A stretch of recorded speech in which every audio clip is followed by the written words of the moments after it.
Alright, Paddy, would you like to tell us a little bit about yourself? I work with people. I suppose to say a bit about myself really is that I've always worked with people almost my whole working life. I started off in the field of engineering, finished that, loved all of that, then went to start work, and then I started work with people. And I've been working with people since. But over the last about 25 years or so, I've actually I've set up my own practice. Before that, I was employed. I worked in the area of social work. I was teaching for years, and then I was very interested in working with people in the whole area of transformation, the whole area of change, in seeing how people could help themselves to move or change themselves. So I suppose my interest is the person changing. It's not the situation. Okay, so people present to me all the time with situations. Okay, and they're very caught in their situation. Okay, because they feel the situation needs to change, and when the situation changes, I'll be happy. Okay, what I feel really is that what really needs to change is myself. Okay, once I change, that's where my happiness is. The happiness is not when the situation changes, because if I'm at the whim of a situation can change and then I can be happy. What happens then really is I haven't understood what it is in myself that makes me happy. I'm dependent then on an outside influence. I'm depending on a situation outside that actually is going to make me happy, or that's going to make me successful, or that's going to make me, effective, or whatever. Okay, so then what happens then is I become totally dependent, if you like, really. Now, when you have a dependency like that, or a duality like that, you always set up a conflict. So then you have a conflict always in yourself between you and the situation, or the event, or another person, or an authority, or whatever. Okay, if that's the case, then you then walk around totally dependent on life changing, if you like, not you, life changing, and while you're waiting for that to happen, you're always in a state of conflict yourself. And is this what brought you to exploring insight? Is only a way really of, I suppose, expressing or describing a way of operating. Okay, and I suppose the way of operating really is a way really that is in a sense free in myself, free of my own concepts, free of my conditioning, free of the future, free of the past, really. And if I can sit here even speaking with you in a free way like that, where I have no expectation now, okay, and I don't even know what I'm saying, if you want to put it that way, because I'm not working out what I'm saying. So I'm not going to try and sound clever here or intellectual or whatever, because I don't want to be playing a game then. Okay, so once there's no game going on inside me, what starts to happen is then, in a sense, I become insightful. And then the insight, if you want to call it that, or operating insightfully, means then that I'm operating with something new all of the time. If I don't operate like that, I'm always working from concepts and theories and conditioning that I bring around with me, and then I use that to, in a sense, to be effective in my life or effective with a person. So even when I'm working with people myself, people come and they present with all sorts of things to me. And of course I don't know the answer, but the answer is still here. Okay, so for me to feel the answer, or to get a sense to work with the person, so between us we can come up with something, I need to work at an insightful level. Okay, and that's what I'm interested in. So I'm not interested in being an expert. So I'm not interested in learning stuff and be an expert in something. Somebody comes to me and says, oh yes, I know about this, and I'm going to tell you. So what I really would prefer to do, I really prefer to work with the person, so they work with me, so we explore between us.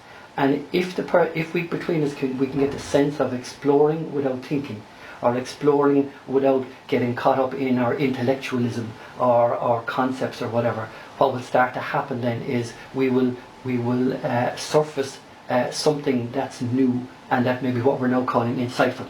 Okay, so insight is always new.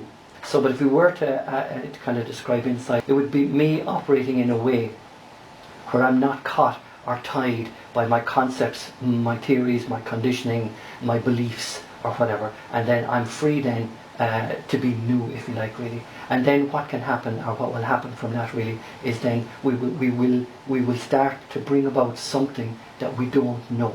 So if we want to look at success, if we want to look at effectiveness, if I want to look at somebody who presents with me and they've tried everything else, we do need to come up with something new. Something, in a sense, you could say that we don't know, but we actually do know.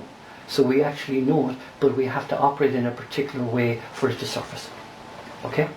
And why and how do we change this way of operating, this insightful way of operating? How do we change? How do we change? How do we change our views on the way we operate ourselves towards that's a difficult one, Dave, and that's a difficult. The reason that's difficult is because we're so set on our ways. So we have tremendous belief in our concepts and our theories and our conditioning, and we are so caught in the fact of what I know, if you like, really. And what I know really is my intelligence, and it's my knowledge, and I use that to live. Okay, so it's very difficult then when you say, or when we look at it saying, well, you know, do you think you could operate without that? You know, so you're asking somebody to operate without their knowledge, you could say, without their learning, without their concepts, without their theories, or whatever. So really, it takes a person really who's really prepared to say, you know, let's take a look at an alternative way here of living. Let's take a look at I know how to operate the way I'm normally operating, right? And these are the particular results I am getting. Now that can be somebody comes to me who is a businessman who really wants to bring about a new product or whatever, has used all the theories in the book, still can't bring about what he wants or the result he wants in his company. It could be somebody coming to me with cancer, and the medical people have tried everything, no result, we're getting nowhere. So we do need to be able to see something in a sense that we haven't already seen before, if you like, really. So it's not everybody is prepared to operate in a way where they say, you know, what if I didn't use what I know? What if I didn't use the accepted concepts and theories and beliefs? What if I could operate in a free way? Let's put it that way. And would I actually trust myself that in fact what I would come up with would be intelligent?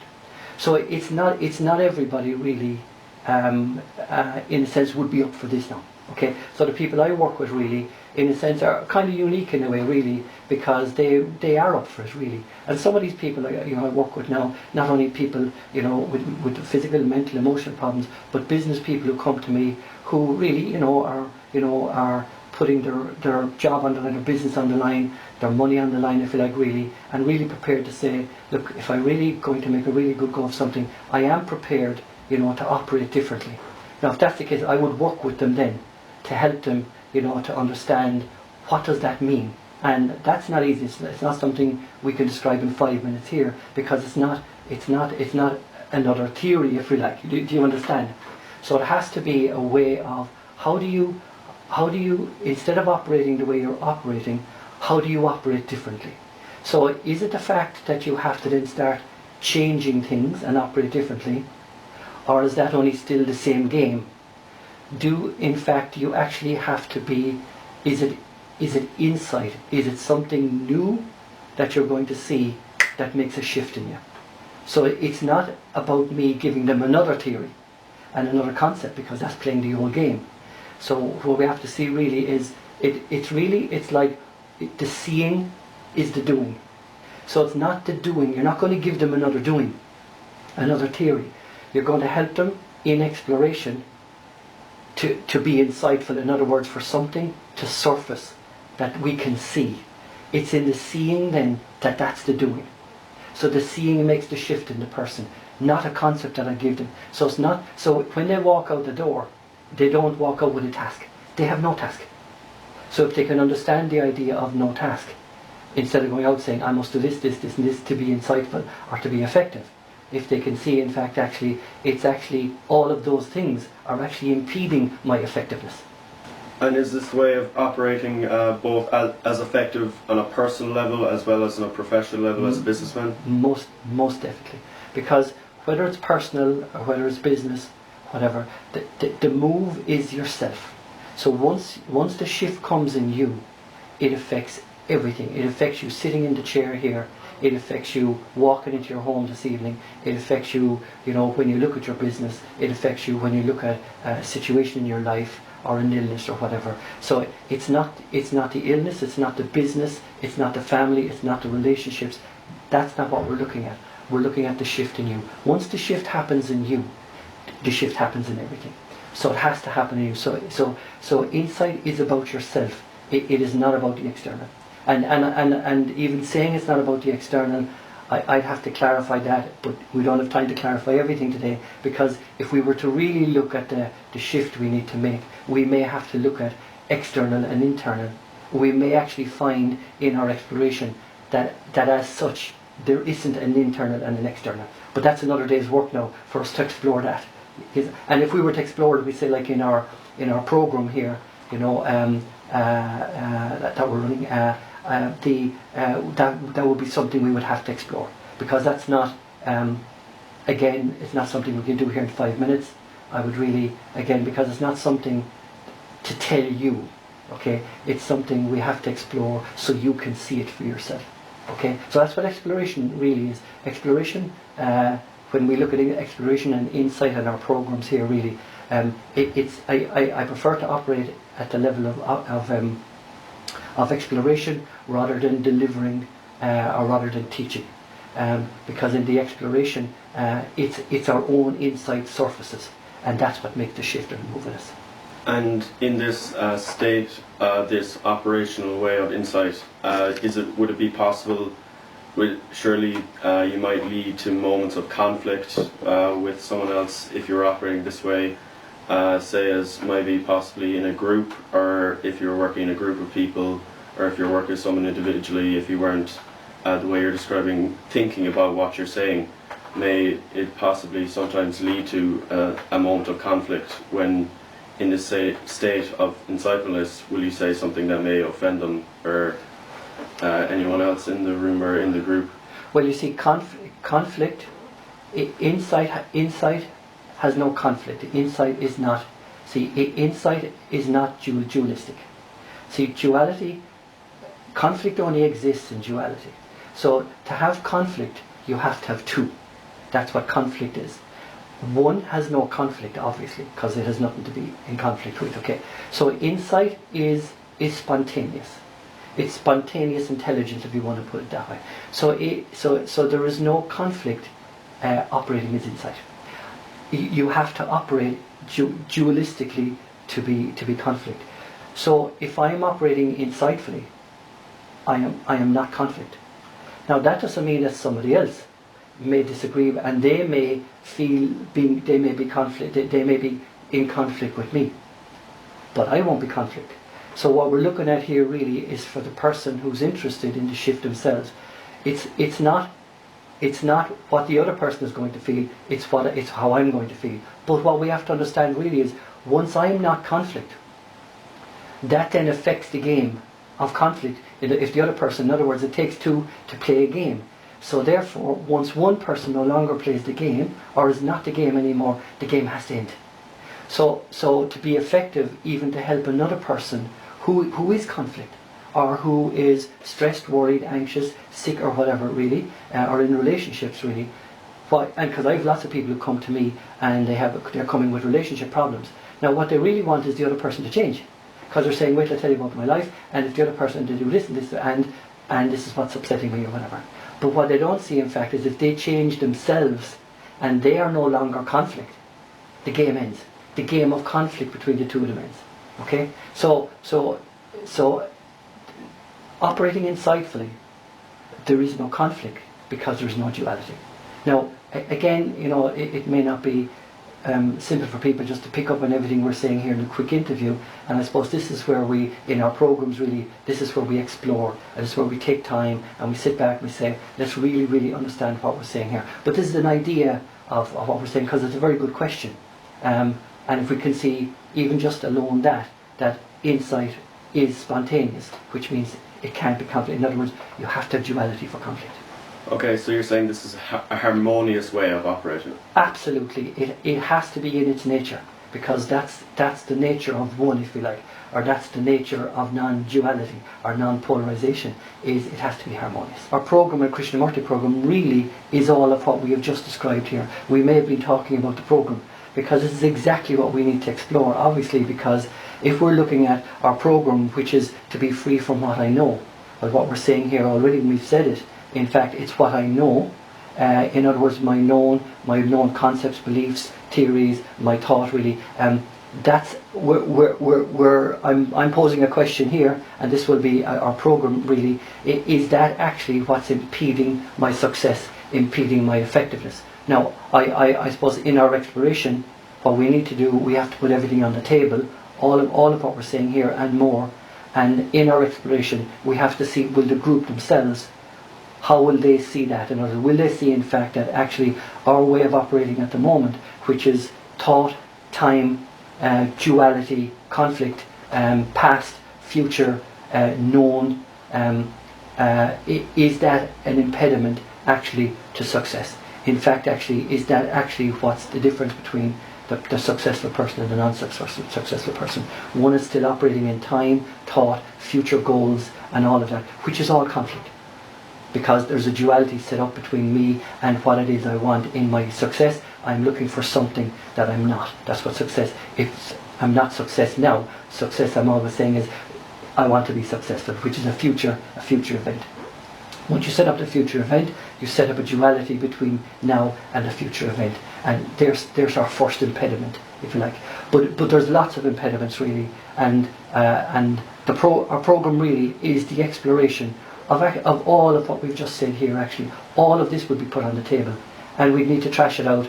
And so again, to see, can we see clearly in ourselves that maybe or possibly that the way we're operating at the moment is not as effective as operating insightfully or operating non-dualistically. But that would be up for grabs. We'd have to. That's what the exploration is, and it's up to us as a group then, our own intelligence then, from the exploration to feed into how we all feel and how we see and what we can bring to the table to put this question to us. Does it ever become difficult to be insightful in certain social situations or with certain social pressures? You see that it's not about switching on and switching off insight. Okay, it's how I sit here now with you. Okay, it's how I'll drink my cup of tea in a couple of minutes' time. It's how I'll drive my car. It's how I'll walk around town. It's how I'll walk with the next person. I'm not interested in any other way. So it's not difficult if you live like this all day long, because this is how you like to live. So whether you're in social situations or whether you're in any situation or you're out for a walk, this is how you love walking around. So it's not difficult because something you love is never difficult. So of course it's not difficult. If you can understand, if you love something, it's not difficult. So it's quite a natural way of living. For me anyway, from what you've been describing, it's quite a natural way to live without actually any of the pressures of society, to almost ignore all those pressures, but to operate exactly, or I'm using the word operate again, but to be insightful is to act very naturally as who you are, just completely open. Absolutely, you're absolutely right. You're absolutely right. If we can see, because that's bringing up another question now, right? Okay, again, that needs to be explored. But the question really is operating insightfully and spontaneously and non-dualistically. Is it in fact that is natural, and that the other way is not natural? The other way is a mind-constructed state. By exploring that and maybe putting it all on the table and looking at the nuts and bolts of it, maybe we will see that we may be actually fooling ourselves a bit, really, operating in a way like that. And it's only in the seeing of that makes the shift. Would this mean you're in a constant state of learning? No, because learning, insightful is spontaneous. Yeah. Learning is I have to learn and know, I have to learn and accumulate. This is a constant state of seeing, clarity, intelligence. It's like kind of, on a surfboard, you might learn a few tricks to get on the surfboard, but when you're actually surfing and you're on the wave, you don't want to learn about the wave, you want to surf. So what you want is nothing in your head. You want to be totally insightful and spontaneous, and you just want to move with the whole movement of the wave and yourself. Now, the minute you think, you're going to fall off the board, or you're going to make a mess of it. You see, are you going to look sluggish? So the person on the surfboard who is absolutely amazing on the surfboard, they have no thought in their head. They're totally spontaneous. They're insightful, spontaneous. So they live the second that they're. So there's no learning in that. They live. They're living the surf. They're living the wave. They're living the surfing. They're not learning how to surf, if you want to put it that way. That's a very good example of what I was thinking of now, is because if I can picture this in my head of being on the wave and not thinking about anything, but your body is operating completely without thought. Absolutely. You were moving, you're not thinking about it, you were doing, it's like recognizing, your body's recognizing what you must do, but it's not thinking about it. That's it. It already is that. Yeah. So there's no separation between the body says, I have to go left and right. The body doesn't say I have to go left and right. The body goes left and right. There's no time for thought. If there's time for thought, you're going to fall off the board. You're not going to be as graceful as the other person. You know what I'm saying? So there is no thought. Everything is happening. You, the board, the wave, all one. And then that's the movement.